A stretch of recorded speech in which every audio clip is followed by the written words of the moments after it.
Even I hardly believed this. I heard about it and then I didn't believe it, right? I thought it was one of these online things that people had made up. But it actually is true, right? Because it's true.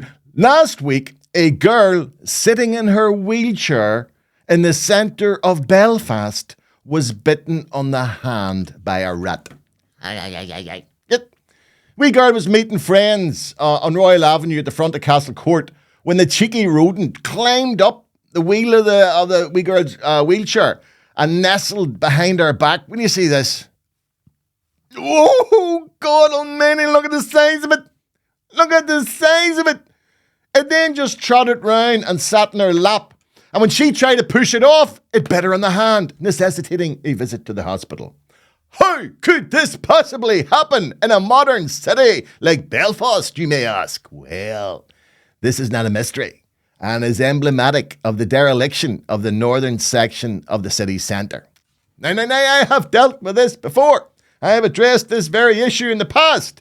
Here is a very short clip of what I said back in January 2024. Right. I did also highlight some of their, shall we say, shortcomings around the stalled Tribeca redevelopment scheme. I wrote at that time that the north of the city centre, which Belfast City Council handed to property developers to become the ridiculously named Tribeca district, exhibits a dereliction and decay even worse than during the height of the conflict.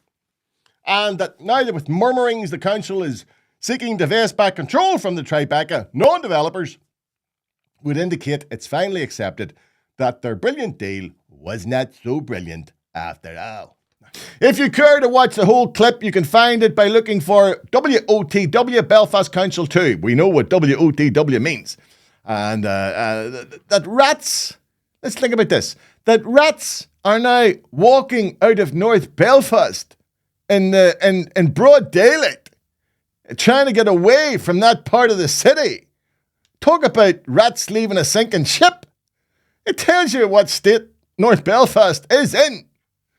Oh, God, love that wee girl. It must have been horrific, right?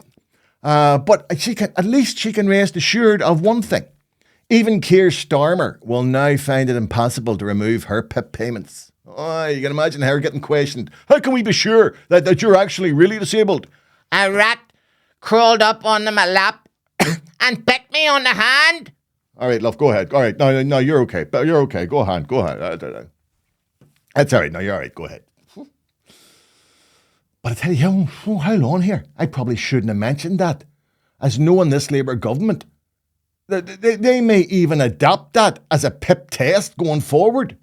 They may open their own Orwellian Room 101 where they'll wheel in people in wheelchairs and see if they remain seated as rats begin to climb up on top of them. Sound far-fetched? No, listen here. There's a lunatic running America. There's a dictator in Russia. Edwin Poots is Speaker of the Northern Ireland Assembly. And this Labour government is taking money from the pockets of the sick and the elderly while sucking up to tax-dodging multinationals. We're down the rabbit hole here, people. We're through the looking glass. And nothing, and listen to me, I do mean nothing is far-fetched anymore. Nothing. Nothing would surprise me. Nothing. And I'm not easily surprised at my age.